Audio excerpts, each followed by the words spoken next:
Siendo el 12 de noviembre del 2020, las 8:10 de la noche, 8:15 ya, vamos a dar inicio a la clase del día de hoy correspondiente al curso Evaluación Tributaria Financiera, para lo cual hemos traído la siguiente diapositiva, no sin antes mostrar el sílabus, que estamos en la segunda unidad. Vamos a mostrar la pantalla para que podamos, voy a compartir la pantalla con ustedes para poder comenzar la clase.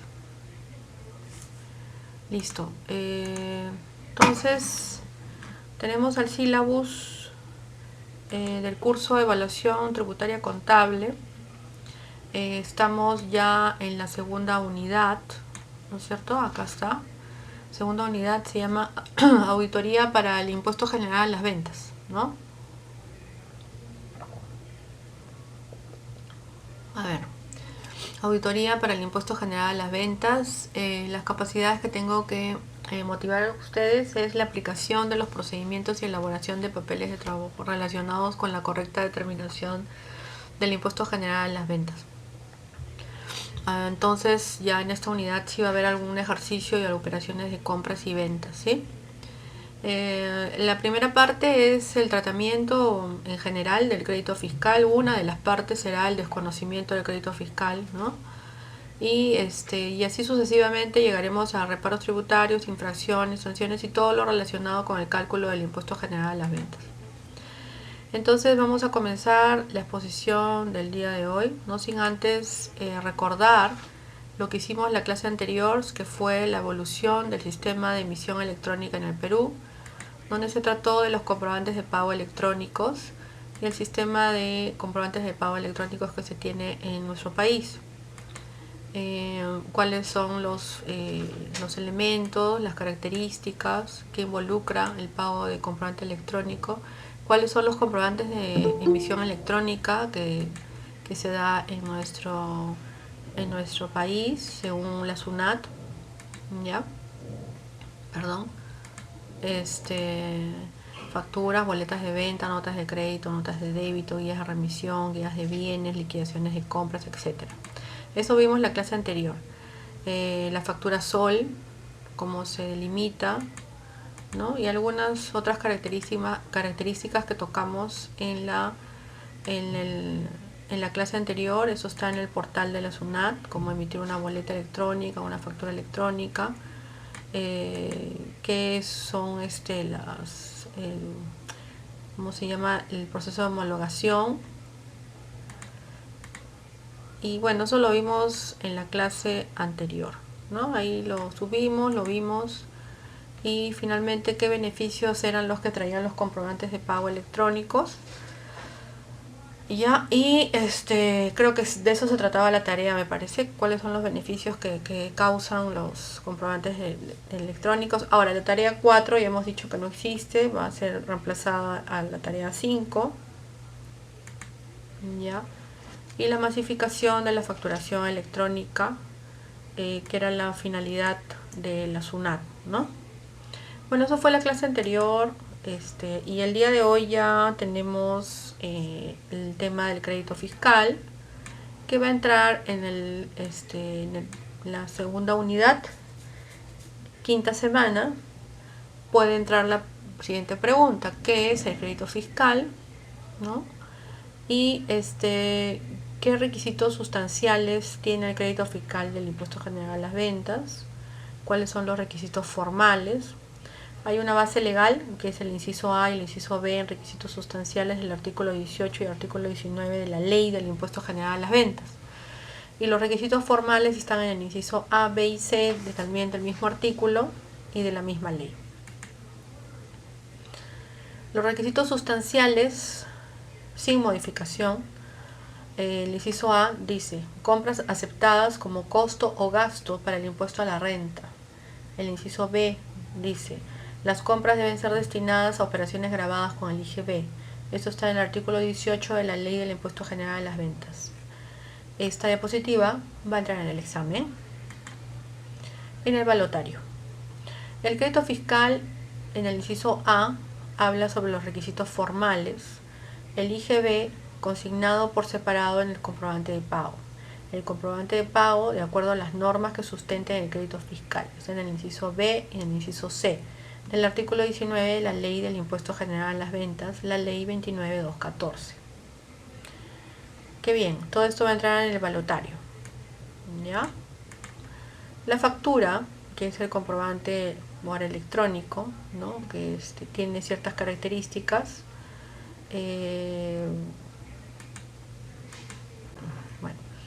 Tiene las siguientes características: tiene que tener el logo, ¿no?, de la empresa, la dirección, tiene que tener el número de RUC, el número de serie y el número de factura, tiene que tener la guía de remisión, la fecha de emisión, a nombre de quién, el número de RUC a quién va destinado el producto, el detalle de lo que estamos en todo caso emitiendo o comprando. Bueno, antes era la imprenta, pero ahora ya no, porque ahora nosotros emitimos y esto es electrónico, ¿no? Los documentos que deben respaldar el crédito fiscal del Impuesto General a las Ventas son el comprobante de pago emitido según reglamento del comprobante de pago, el comprobante de servicio y formulario de pago del Impuesto General a las Ventas no domiciliado, las notas de crédito, las notas de débito, los recibos por servicios públicos y por último la copia autenticada de la Declaración Única de Aduanas, liquidación de cobranzas y otros. Esto está en el artículo 19 de la Ley del Impuesto General a las Ventas, número 2, artículo 6 del reglamento. Pregunta del balotario: ¿dónde se encuentran? ¿En qué artículo se encuentran los documentos que deben reemplazar o respaldar el crédito fiscal del IGB? El artículo 19 de la Ley del Impuesto General a las Ventas y número 2, artículo 6 del reglamento. El inciso A, seguimos en requisitos formales del artículo 19 de la Ley del Impuesto General a las Ventas, Ley número 29.214. ¿Cuál es la Ley del Impuesto General a las Ventas? La Ley 29.214. Pregunta del examen. El inciso A dice que los comprobantes de pago consignen nombre y número del RUC del emisor, contrastar con la información de los medios de acceso público de la SUNAT, y el emisor de los comprobantes de pago haya estado habilitado para emitirlos en la fecha de su emisión. Y el inciso C también indica lo mismo. Tenemos el inciso B. También seguimos en los comprobantes de los requisitos formales. Los comprobantes de pago consignen nombre y número de RUC del emisor. La información mínima de los comprobantes de pago: identificación, emisor, adquiriente, identificación del comprobante de pago, descripción y cantidad, bien o servicio, monto de la operación. Excepcionalmente se podrá deducir aún si la información es errónea y si se acredita objetiva y fehacientemente. Información mínima que deben contener según los comprobantes de pago, según el artículo 1 de la Ley de Comprobantes de Pago 29.215, se encuentra identificación del emisor, adquiriente, nombre y razón social, descripción y cantidad del bien, identificación del comprobante de pago, número, serie y fecha de emisión, monto de la operación, precio unitario, valor de venta e importe total de la operación. Esta diapositiva puede entrar en el balotario. Seguimos con los requisitos formales respecto al inciso C. Hayan sido anotados en cualquier momento en el registro de compras. Oportunidad del ejercicio del derecho al crédito fiscal. Los comprobantes de pago deberán ser anotados en las hojas del registro de compras. Ahora todos los libros son electrónicos, ¿no? En el mes de su emisión, en el mes de pago del impuesto o en el que le corresponda a los 12 meses siguientes. Ejercer el periodo de la hoja que anotó el comprobante de pago. No aplica el segundo párrafo, inciso C del artículo 19. La Ley del Comprobantes de Pago 29.215, artículo 2, adiciona el artículo A del artículo 19 de la TUBO del Impuesto General a las Ventas. El crédito fiscal del IGB no da derecho a crédito fiscal. Acá tenemos el comprobante de pago que consigne datos falsos, ¿correcto? Descripción, cantidad y valor de venta, no da derecho a crédito fiscal. Los comprobantes de pago no fidedignos definidos por el reglamento, bueno, hay excepciones, ¿no?, tampoco forman parte y dan derecho al crédito fiscal.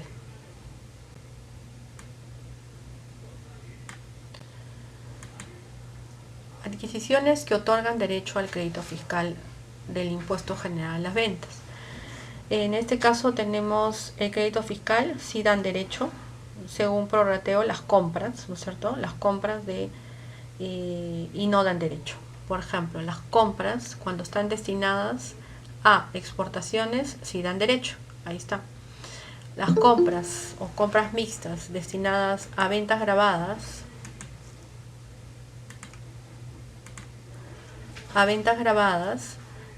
destinadas a ventas grabadas, según prorrateo, sí dan derecho. Y no dan derecho cuando estas compras no están grabadas, ¿no es cierto? Obviamente. Listo. El artículo 23 de la Ley del Impuesto General a las Ventas y numeral 6 del artículo 6 del Reglamento de Comprobantes de Pago. El prorrata del crédito fiscal, operaciones grabadas y no grabadas. Hay compras mixtas. Claro, esto es lo que se utiliza para nosotros cuando llega SUNAT, sacan una fórmula y valoran este porcentaje y sacan esta estadística.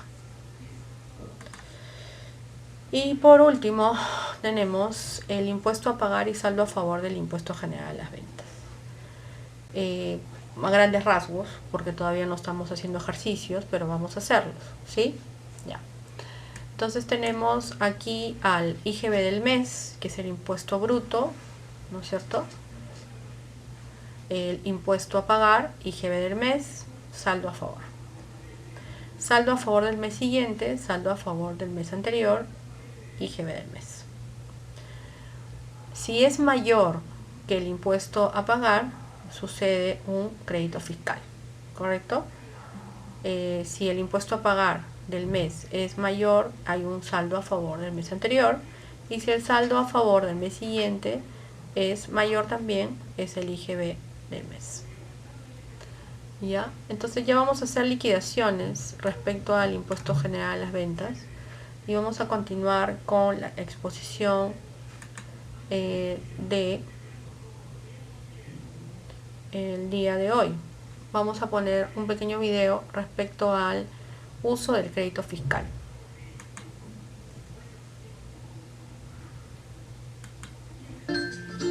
Uso del crédito fiscal de una factura. Para hacer uso del crédito fiscal de una factura electrónica, esta debe tener acuse de recibo en el registro de compras y ventas que nuestro servicio confecciona en base a las facturas electrónicas recibidas.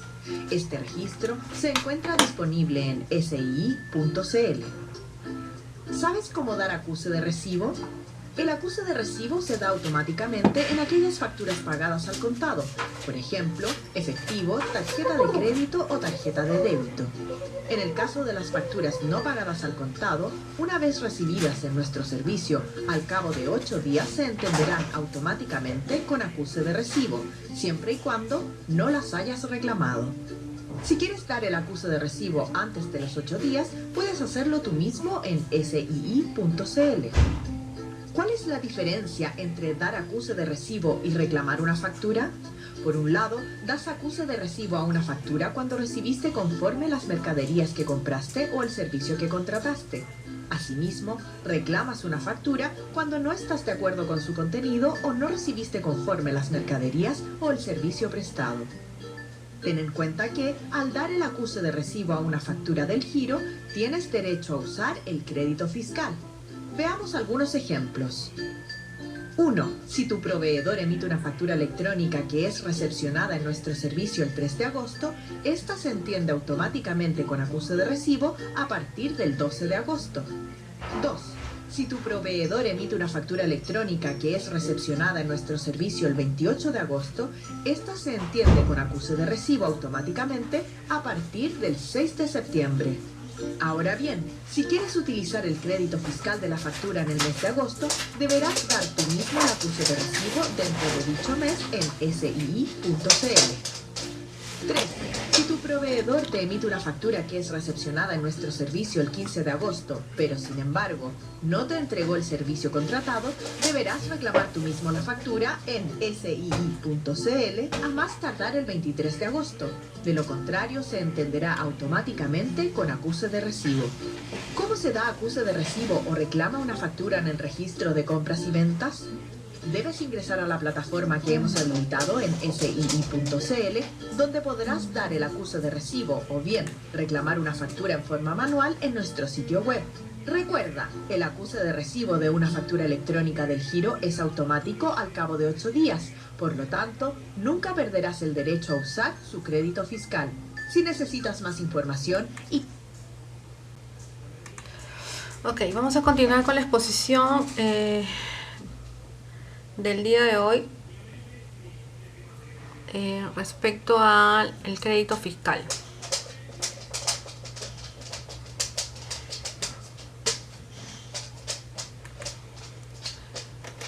Bueno, continuando con el crédito fiscal,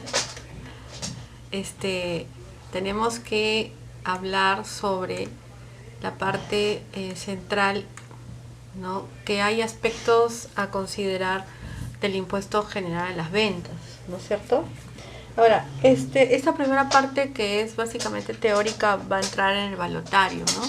Ya ustedes le cuentan a sus compañeros que estudien, pues, ¿no? Que estudien de acá, porque acá hay bastante material que va a entrar, ¿no? Y ahora vamos a considerar aspectos, ¿no? Que, ¿por qué hablar sobre el impuesto general a las ventas, ¿no? ¿Qué aspectos son los que vamos a tener en cuenta para poder considerar si este IGB es parte de o no? Entonces vamos a comenzar vamos a hablar el día de hoy sobre la imposición al consumo, el ámbito de aplicación, sujetos del impuesto general a las ventas, inafectaciones y exoneraciones, nacimiento de la obligación tributaria, determinación del impuesto y operaciones fehacientes, ¿no? Para ello vamos a comenzar con la imposición al consumo. A ver, el impuesto general a las ventas está claro que grava el consumo, ¿no? O la adquisición de un producto, sea por venta o por compra. El impuesto general a las ventas tiene dos partes, ¿no? El impuesto general a las ventas en sí y el impuesto selectivo al consumo, ¿no? El impuesto general a las ventas grava todas las transferencias, grava todas las etapas, ¿no? Y es una alícuota común. Y el impuesto selectivo al consumo grava ciertas transferencias, grava una sola etapa del productor o importador y forma de cálculos y alícuotas distintas. ¿Por qué se dice que hay la imposición al consumo? Porque el impuesto general a las ventas es el que grava el consumo, ¿no? El consumo de los productos. Y el impuesto selectivo al consumo, bueno, como su nombre lo dice, más todavía, ¿no? Entonces el impuesto general a las ventas grava ¿qué? Venta de muebles, prestación de servicios, utilización de servicios, contratos de construcción, primera venta del inmueble, importaciones. ¿Ya? ¿Y cuál es el ámbito de aplicación? Personas naturales, sociedades conyugales, sucesiones indivisas, personas jurídicas. La base imponible es la tasa del 18% y el débito fiscal y menos el crédito fiscal, que son las compras, resulta un impuesto por pagar. El impuesto general a las ventas también grava las exportaciones, como vemos acá, ¿ya? La imposición al consumo, hipótesis de incidencia, dice. El hecho real, el hecho imponible, son dos cosas, son dos momentos, ¿no? Hay un hecho real y un hecho imponible. A esta exposición ya la vimos, ¿no? Estamos en la segunda exposición. Ya. El hecho real, el hecho imponible, surge el nacimiento de la obligación tributaria. ¿Ya? Entonces, esa es la hipótesis de incidencia, porque es que el hecho real es la compra real, el consumo real. Después de eso nace una factura o un comprobante y eso se vuelve un hecho imponible. y la mezcla de esos dos hechos es que hace que surja el nacimiento de la obligación tributaria, ¿no?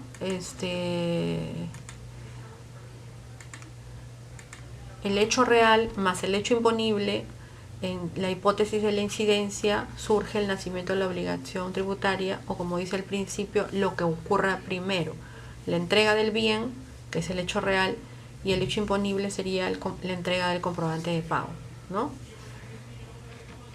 Eso va a venir en el examen. Como estamos hablando ya desde un inicio de la clase, hay varias preguntas que hemos dado, ¿no? Y ya va a venir en el balotario porque es la nueva forma como vamos a trabajar. Cada sesión vamos a ir indicando más o menos qué cosa va a entrar en el examen. Ya hemos indicado el día de hoy que va a entrar en esta primera parte.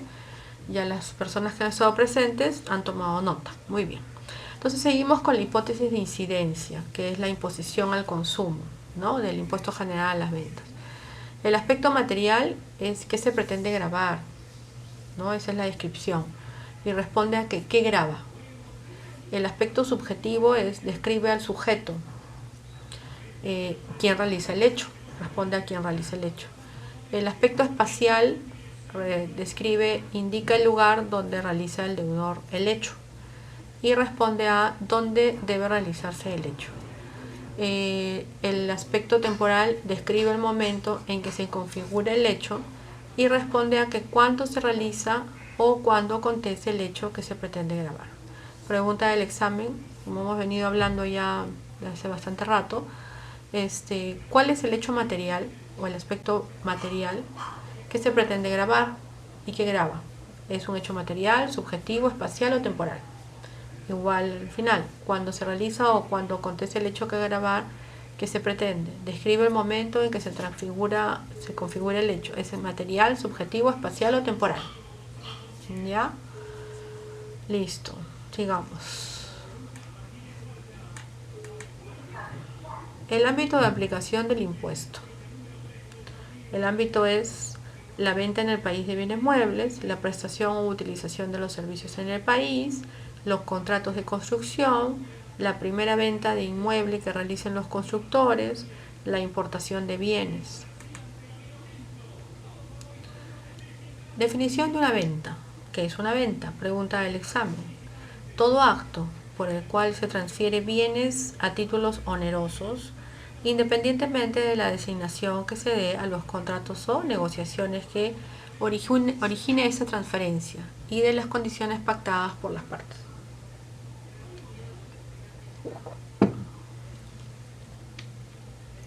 ¿Qué es una transmisión de propiedad? La venta es todo acto a título oneroso que conlleva la transmisión de propiedad.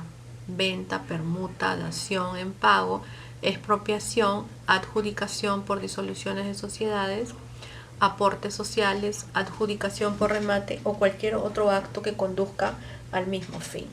Entonces tenemos pregunta del examen. ¿Qué es una venta? ¿Qué es una transmisión de propiedad? Ahí están las definiciones. El ámbito de aplicación del impuesto general a las ventas en el país de bienes muebles, ¿no es cierto? ¿A qué se refiere con los bienes muebles? ¿Qué son bienes muebles? ¿Ya?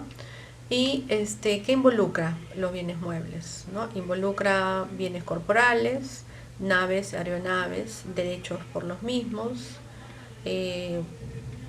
Es un bien corporal que se puede llevar de un lugar a otro, que tiene derechos de los mismos, tiene signos distintivos y invenciones, también son bienes muebles, derechos de autor y de llave, naves y aeronaves y documentos por transferencia, ¿no?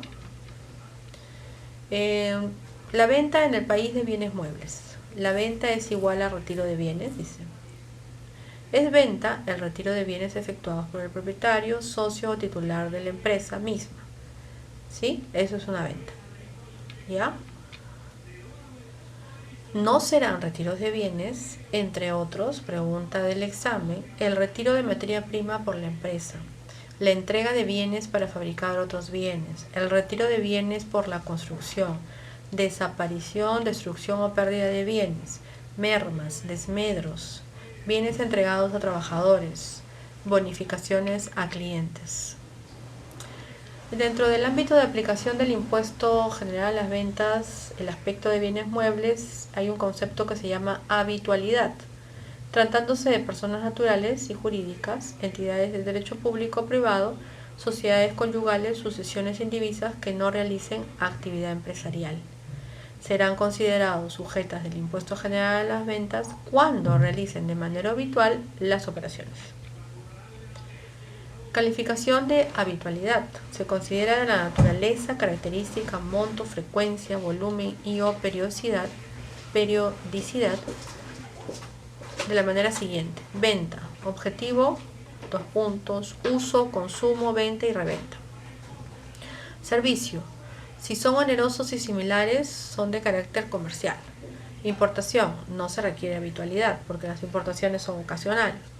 Constructor, venta de 2 muebles en un periodo de 12 meses grabado a partir de la segunda transferencia. Si el contrato tiene varios inmuebles, menor valor, igual primera venta. Excepción, los inmuebles edificados para su venta o enajenación estarán siempre grabados. Solamente estarán exonerados la primera venta de los constructores, ¿no? Grabados. El ámbito de aplicación seguimos en el ámbito de aplicación del impuesto general a las ventas. En general, el servicio es la prestación realizada a favor de otra persona, por la cual se percibe una retribución. ¿Los servicios también están grabados con el impuesto general a las ventas? Pues sí están grabados con el impuesto general a las ventas. Tenemos los servicios públicos, luz, agua, teléfono, que están grabados por el impuesto general a las ventas. Y cuando se tratan de empresas muy grandes como servicios de auditoría, servicios de contabilidad o servicios legales, también están grabados con el impuesto general a las ventas, ¿no? Tienes 2 conceptos en el tema de servicios: prestación y utilización. El concepto de prestación, que es una prestación de servicios en el país de un sujeto domiciliado. Es la entrega gratuita de activos fijos entre empresas vinculadas. Y en el tema de utilización, la utilización de servicios en el país prestados por un sujeto no domiciliado. Adquisición de bienes intangibles provenientes del exterior. Claro, ahí es cuando tiene que grabarse porque tiene que entrar al país, nacionalizarse, ¿no? Las importaciones de bienes intangibles serán grabadas con el mismo tratamiento que la utilización del servicio en el país, siempre y cuando esté en el país es grabado con el impuesto general a las ventas. ¿Correcto? Tenemos la adquisición de bienes intangibles del exterior y la utilización de servicios en el país. Listo. Se encuentran grabados aquí también pasamos a los contratos de construcción, ¿no? Cualquiera sea su denominación, sujeto, lugar de pago, lugar de celebración. Si está en el país, están grabados los contratos de construcción con el impuesto general a las ventas. Se encuentra grabada la primera venta de una empresa constructora, ¿no? Efectuado por un constructor, dependiendo de sus actividades del CIU, persona habitual en la venta de inmuebles construidos y ubicados en el país, ¿no? Seguimos en el ámbito de aplicación del impuesto general a las ventas, importaciones de bienes, ¿no? Cualquiera sea el sujeto que las realice, todas las importaciones están grabados con el impuesto general a las ventas, aparte de los derechos ad valorem, que es aquellas importaciones tienen dependiendo de unas partidas arancelarias, y esas partidas arancelarias tienen otro tipo de impuesto, que es el ad valorem. El punto 3 se refiere a los sujetos de impuestos. Los sujetos de impuestos son aquellos que efectúen ventas en el país de bienes afectos, aquellos que presten en el país servicios afectos, aquellos que utilicen en el país servicios de no domiciliados, aquellos que ejecuten contratos de construcción afectos, aquellos que efectúen ventas afectas de bienes inmuebles y aquellos que importen bienes afectos. Los sujetos del impuesto, el concepto de habitualidad, también vamos a verlo aquí, dice: no realizan actividad habitual. a personas naturales, jurídicas, entidades de derecho público, privado, sociedades conyugales, sociedades indivisas. Serán sujetos cuando importen bienes o sean habituales, ¿no es cierto? O sea, todos estos entes o personerías jurídicas o naturales, de naturaleza naturales, perdón, están afectos al impuesto general a las ventas siempre y cuando algún momento importen bienes afectos, ¿no?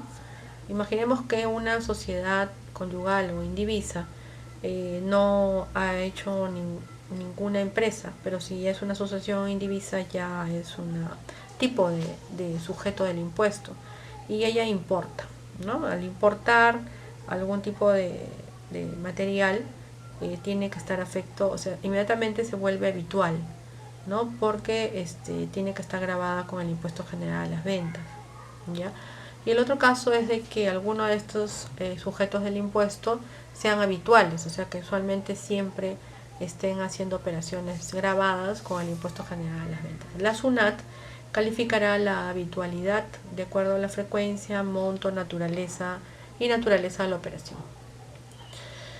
Las exoneraciones, ¿no? Un poco adelantándonos a todo el capítulo de la unidad 2, para después dejar prácticas, ¿no? Y profundizar en algunos temas.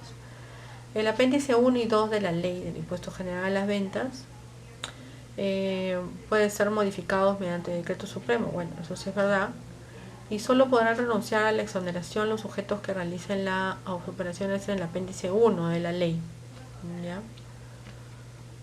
Exoneraciones, este es el apéndice 1,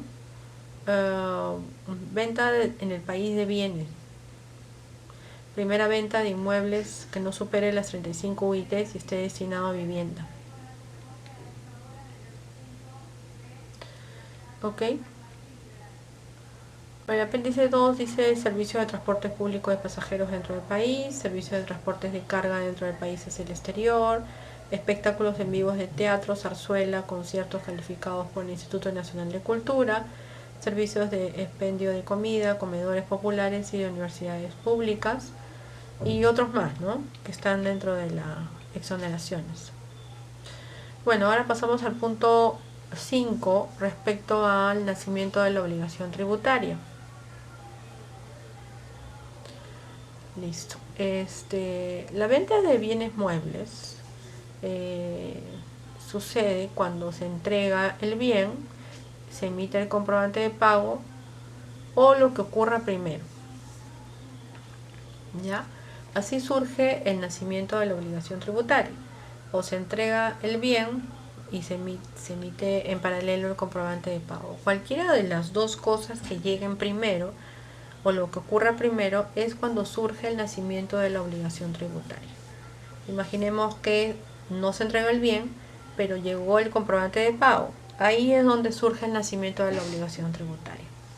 Las naves y aeronaves en la fecha en que se suscriba el contrato y los bienes los intangibles muebles en la fecha de pago cuando se percibe el ingreso o cuando se entrega el bien o se emite el comprobante de pago.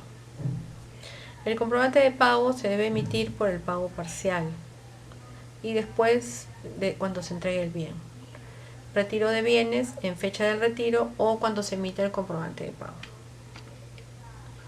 El nacimiento de la obligación tributaria en prestaciones de servicios, se emite el comprobante de pago, se percibe el pago o lo que ocurra primero, ¿no? Muchas veces el servicio se presta antes de que se emita el recibo, ¿no? El comprobante de pago. Entonces la obligación tributaria ya nació. En este caso hablamos también de servicios como de luz, agua y teléfono y la fecha de vencimiento de pago vendría a ser el nacimiento de la obligación tributaria. En la utilización de los servicios se anota el comprobante del registro de compras, se paga la retribución, lo que ocurra primero. Y en los contratos de construcción se emite el comprobante de pago, se percibe el ingreso, o sea, total o parcial, o valorización, lo que ocurra primero.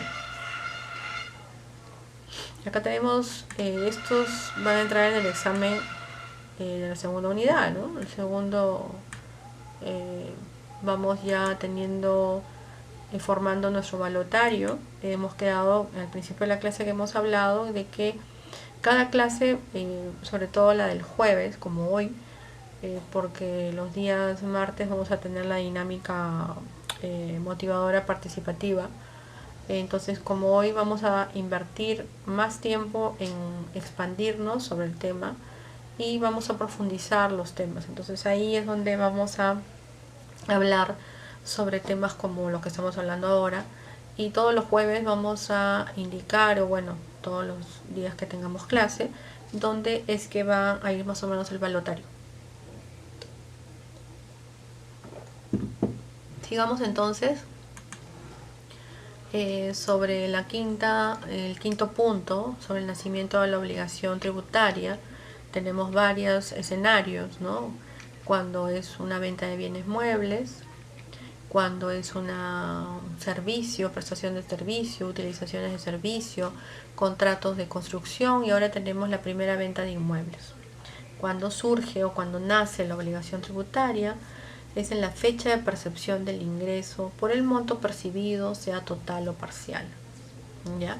Cuando nace la obligación tributaria de la importación de bienes es en la fecha en que se solicite su despacho a consumo. Listo. La sexta punto de esta diapositiva, que ya estamos a un poco más de la mitad, habla sobre la determinación del impuesto, ¿no? Sabemos nosotros que la determinación del impuesto se basa en que tenemos que realizar una liquidación del crédito fiscal. Esa liquidación del crédito fiscal involucra que tenemos que plasmar en un papel de trabajo las ventas realizadas, el valor bruto, el importe afecto de esas ventas, el impuesto general a las ventas, que es la tasa, y se le tiene que restar en la misma liquidación el valor bruto de las compras del mes, ¿no? Bueno, no del mes, porque también puede jalarse compras atrasadas, ¿no? Y del periodo fiscal, obviamente. Y plasmar el importe de afecto o la base imponible de esas compras, y el 18% que competa a esas compras.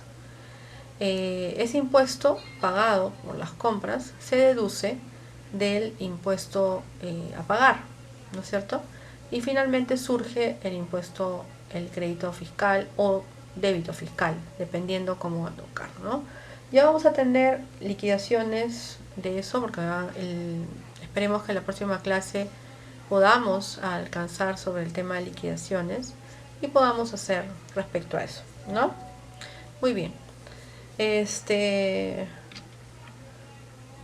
Continuando con la sexto punto, determinación del impuesto o débito fiscal o crédito fiscal, tenemos que la base imponible en la legislación peruana es: en la venta de bienes, el valor de venta; en la prestación de servicios, total de la distribución; en los contratos de construcción, el valor de la construcción; en la primera venta de inmuebles, el ingreso percibido con exclusión del valor del terreno;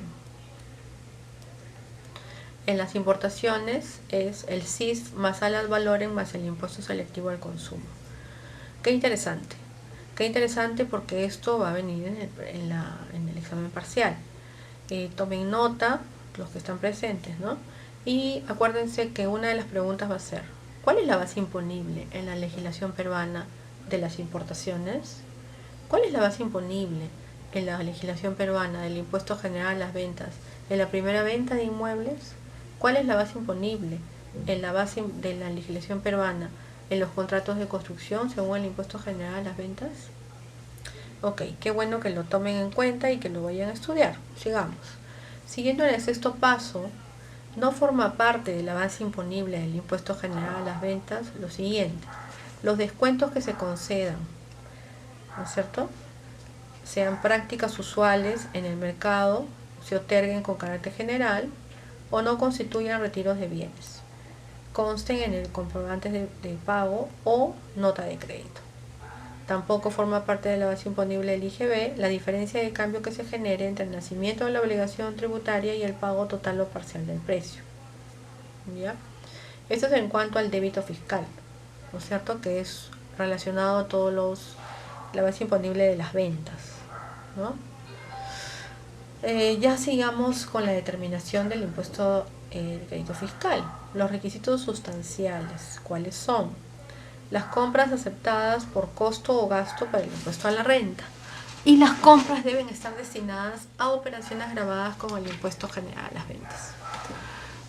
Los requisitos formales son que el IGB debe estar consignado por separado en el comprobante de pago y los comprobantes de pago deben ser emitidos conforme a la normatividad. Así también los comprobantes de pago anotados en el registro de compras dentro del plazo establecido. O sea, no podemos ponerlo en cualquier plazo, ¿no? Estos fueron los requisitos sustanciales y los requisitos formales. Pregunta del examen: ¿cuáles son los requisitos sustanciales en la determinación del impuesto del crédito fiscal? ¿Cuáles son los requisitos formales en la determinación del impuesto del crédito fiscal? Muy bien. Siguiendo en el punto 6, determinación del impuesto del crédito fiscal, ¿qué documentos deben respaldar el crédito fiscal del impuesto general a las ventas? Los comprobantes de pago emitidos según registro de comprobantes de pago.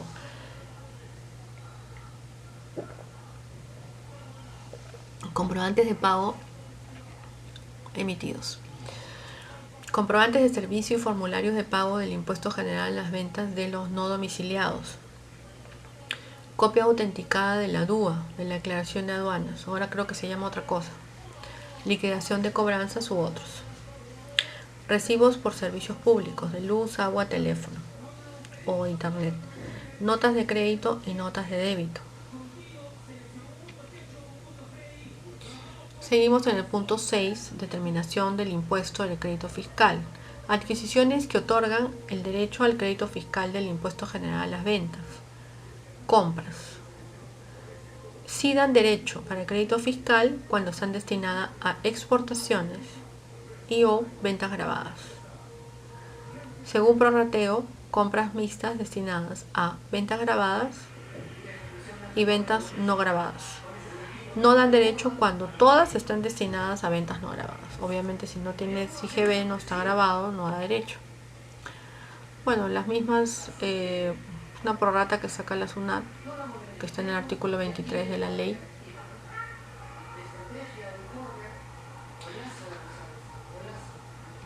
Listo. El reintegro del crédito fiscal del impuesto general a las ventas. Bueno, el impuesto general a las ventas, la diferencia de entre lo vendido y lo comprado en general es lo que nosotros tenemos que pagar, ¿no? Pero cuando tenemos mucho IGB por compras, que lo vamos a ver más adelante en ejemplos, más que el IGB por ventas, entonces nos queda un crédito fiscal. Y ese crédito fiscal se queda a favor de la empresa, ¿no? ¿Cuándo es que cuándo es que se reintegra el crédito fiscal del IGB? Cuando existe la desaparición, destrucción o pérdida de bienes cuya compra o producción generó crédito fiscal, ¿no?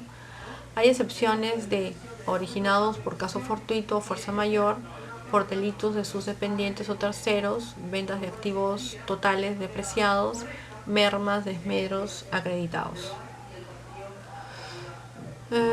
Bueno, esto ya lo vimos, es casi lo mismo. Listo, el punto 7 son las exportaciones, los saldos a favor del exportador, ¿no? El SFE, saldo a favor del exportador. Es el IGB de la adquisición de bienes, servicios, contratos de construcción, pólizas de importación destinados a la exportación de bienes y servicios.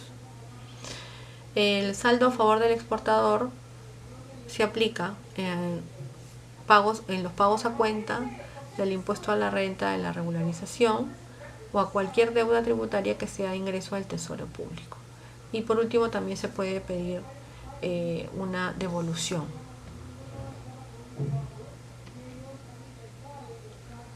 El valor no fehaciente o no determinado en el tema del saldo a favor del exportador es lo siguiente.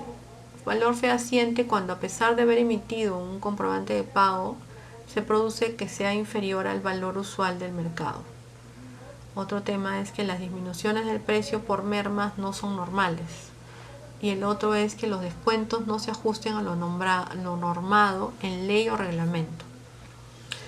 El otro tema es que exista un valor no determinado, cuando no existe documentación sustentatoria que lo ampare, o existiendo esta, no consigne de forma completa la información, no necesariamente impresa según el reglamento de comprobantes de pago. El comprobante de pago emitidos por operaciones no reales. Bueno, se consideran operaciones no reales cuando existe un comprobante de pago, pero la operación es inexistente o simulada. El emisor que figura en el comprobante de pago no ha realizado la operación, habiendo empleado su nombre. ¿Cuáles son las implicancias tributarias de esta mala gestión, este acto, ¿no? Para que el que emite el comprobante de pago deberá pagar el impuesto, y para el que recibe el comprobante de pago no tendrá derecho al crédito fiscal. Esto es finalmente la conclusión a la que se ha llegado el tema de la facturación electrónica y la implementación de los 4 regímenes, bueno, perfeccionamiento, porque ya existían algunos regímenes tributarios actuales dentro del país. Para ello existía mucha evasión tributaria, ¿no es cierto? Y esta evasión tributaria era provocada por la creación de empresas que no tenían realmente funcionamiento. Solamente se creaban las empresas para emitir comprobantes de pago. Estas empresas hacían uso y abuso de estas emisiones, sacaban libros, sacaban comprobantes de pago, facturas, etcétera, y armaban una contabilidad completa. Y se dedicaban a brindar servicios o transportar, según ellos, carga, o también transportar productos, ¿no? Eran empresas de transporte, eran empresas de servicios, eran empresas de carga, y en realidad se simulaba, porque eso no existía, no existió nunca el traslado, no existió nunca el servicio, y sin embargo eran facturas fantasmas, ¿no? Era la famosa compra de facturas. Cantidad de empresas en el país compraba facturas a estas empresas. Es más, venían a Lima, Girón a Zángaro, que era el origen de todo este delito que se cometía en la evasión tributaria, y se compraban las facturas. ¿Ya? Los contadores ya sabían que podías tú reducir este crédito fiscal, que tú podías reducir este pago, que finalmente no podías ni pagar y se salía cero, ¿no? Los empresarios contentos, pero el problema es que no se estaba pagando impuestos y estabas tú usufructuando en este país, ¿no? Y finalmente se armaba una bola de nieve, ¿no? Una gran bola de nieve en la cual tú podías darte cuenta que estas operaciones no reales iban a formar un monto bastante grande, ¿no? He tenido oportunidad de asesorar a 2 empresas en las cuales tuvieron que prácticamente liquidar las empresas, ¿no? ¿Por qué motivo? Porque durante 5 años se habían dedicado a declarar operaciones no reales, ¿no? Entonces todas las compras que ellos habían declarado, bueno, no todas, pero sí un 70%, habían provocado que ese crédito fiscal sea irregular. Por lo tanto, entraron a sacarle la liquidación real de lo que deberían pagar. Cuando buscaron a las empresas que habían emitido esas facturas, simplemente ya no existía en el local donde ellos habían declarado su domicilio fiscal, y la empresa se quedó con un gran hueco en el tema del crédito fiscal. A las 2 empresas las liquidaron y le sacaron el verdadero monto que debían. Una debía como, no sé, 1.000.000 de soles, y la otra debía un promedio de 800.000 soles en IGB. Ante esa situación, las empresas se declararon en quiebra y finalmente cerraron. Pero no queda ahí, ¿no? No queda ahí porque esas empresas al cerrar, esas malas costumbres intentaron llevarla a empresas más chicas. Pero de ahí surgió el régimen de las MIPES, ¿no? Al surgir las MIPES, surgió el RUS, el nuevo RUS, surgió las MIPES, surgió el IGB justo, surgió el fraccionamiento del IGB. Entonces los empresarios que antes tenían empresas dentro del régimen general, SAs, etcétera, que habían engañado al fisco, a la SUNAT, al Estado durante 5 años, aproximadamente hasta más, 10 años, cerraron estas empresas. Bueno, es un caso real que yo lo he tenido. Cerraron estas empresas y se fueron a migrar al tema de MIPES. Formaron MIPES pequeñas, pues, ¿no? Pequeñas empresas. Al momento que llegan, ellos pensaron de que iban a hacer lo mismo, la misma dinámica, pero no. Ahora sí no, porque para comenzar tenemos el tema de el tratamiento del crédito fiscal, es mucho más estricto. El tema de que no puedes tú, hay cruces más estrictos. Ahora todos los libros son electrónicos, no hay forma de que tú puedas crear empresas y crear todo un tema y transportar algo sin que se den cuenta, ¿no? Porque toda la información y la base de datos la tiene la SUNAT, ¿ya? Entonces, esta revolución tributaria que pasó hace más o menos 3 años, de la cual sin darnos cuenta, no se habló mucho, pero la realidad es que es una revolución, en la cual tú tienes finalmente 4 regímenes, ¿no? El régimen general, el régimen MIPE, el nuevo RUS y no me acuerdo del otro, pero son 4, ¿no? Dentro de ese paquete, ¿cómo se llama? No existe el tema del IGB justo, por ejemplo, para las MIPES, ¿no? Hay beneficios laborales para las empresas que crean MIPES, ¿no? Y por último hay el fraccionamiento del impuesto general a las ventas, ¿no? Entonces, esa forma de tributar, ¿no?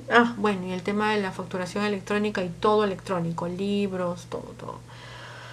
Esta forma nueva de tributar y de manejar la contabilidad cambia la visión de estos empresarios y realmente por primera vez en su vida pagan los impuestos que se deben pagar, ¿no? ¿Y qué es lo que provocó, aparte de esta revolución tributaria? Que tantas generaciones de empresarios se hayan convencido finalmente de pagar lo que se debe pagar. O sea, gratis no fue, ¿no? Han pasado por tremendo problema, cerrar empresas y quebrar empresas para poder pasar a ser MIPES, ¿no? Formaron 2 MIPES. Y ese es uno, ¿no? Porque eso es delito. Lo que ellos tienen ahí es un delito y tienen una gran deuda con el Estado, ¿no? Eso es la verdad. Ahora, fraccionaron la deuda, etcétera, pero la empresa ya se declaró en quiebra, la empresa, y ya la empresa no puede operar porque definitivamente con Indecopi la va a declarar en quiebra, ¿no? Ya está en proceso concursal. Entraron en un proceso concursal que tiene Indecopi y no se pusieron de acuerdo los acreedores con todos los involucrados y finalmente ya están en el proceso de quiebra, ¿no? Ya la empresa va a ser declarada en quiebra y bueno, ahí el gran acreedor, aparte de los trabajadores, es la SUNAT, ¿no? Que debe bastante dinero, ¿no? Así es. Entonces, esto sería, chicos, en estas 2 exposiciones que hemos tenido el día de hoy. Van a entrar en el primer balotario. Vamos a hacer ahora así, cada sesión. Esta segunda diapositiva, ya vimos la primera, las voy a colgar hoy día en la plataforma del aula virtual y ustedes van a ir estudiándola. Se refiere a los aspectos a considerar del impuesto general a las ventas. Listo, vamos a hablar ahora sobre un pequeño video que tiene que ver sobre el uso del crédito fiscal y después finalmente no, ya lo pasamos, ¿no? Bueno, ahora vamos a ver el crédito fiscal, sobre el concepto y la aplicación del crédito fiscal. Un minuto, por favor.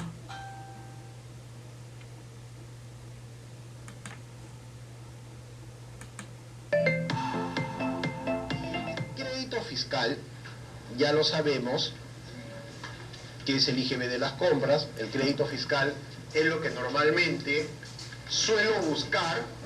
¿Para qué? Para pagar menos IGB, ¿no? Tengo más crédito, pago menos.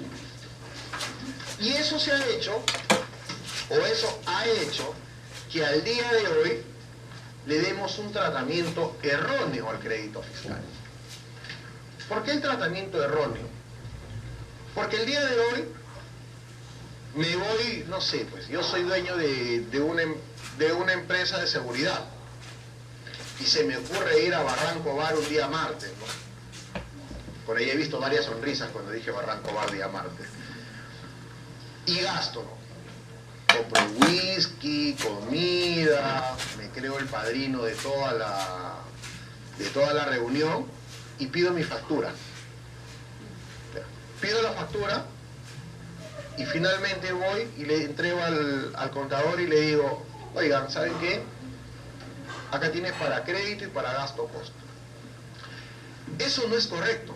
Más allá de que la operación se ha dado, sí se ha dado, ¿no? Porque consumí y pagué. Pero esa operación no es causal. Y hablo de la causalidad desde el punto de vista del impuesto a la renta. Porque el artículo 18 de la ley del IGB, inciso A, si mal no recuerdo, me dice que para efectos de la determinación del crédito fiscal, uno de los requisitos sustanciales es que esta operación permita ser gasto-costo para efectos del impuesto a la renta. Y el gasto-costo para efectos del impuesto a la renta me traslada al artículo 37 de la ley del impuesto a la renta. Y esto es el llamado principio de causalidad. Y ojo, la causalidad no significa únicamente que sea un gasto necesario para la operación.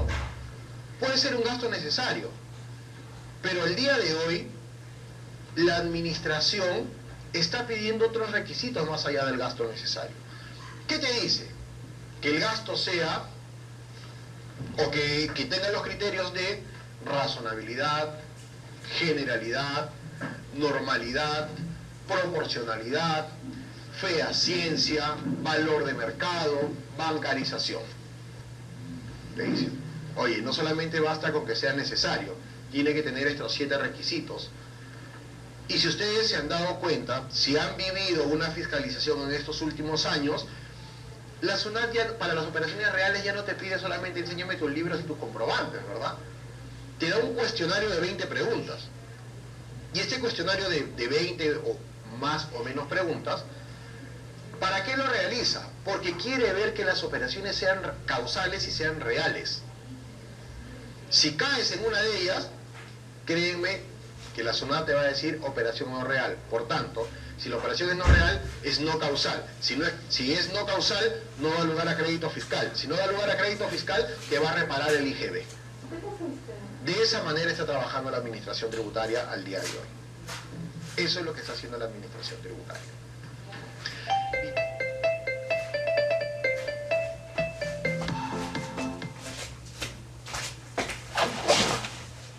Nunca tuve en mis planes servir una misión. Mi meta era poder estudiar medicina y ser un doctor y ayudar a las personas. Yo quería salvar a las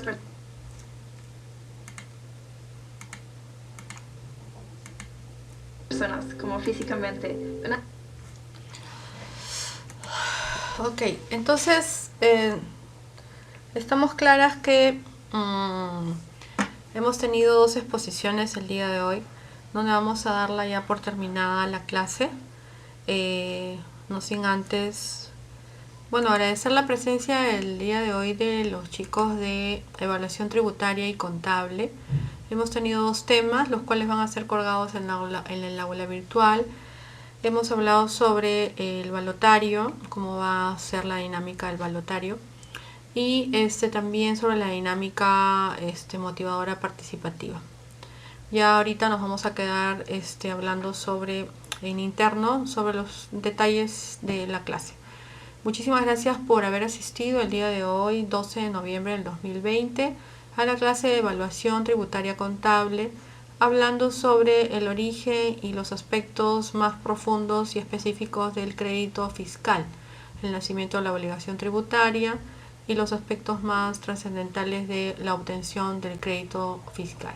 Muy buenas noches y gracias por su asistencia. Nos estamos viendo el día martes. Gracias.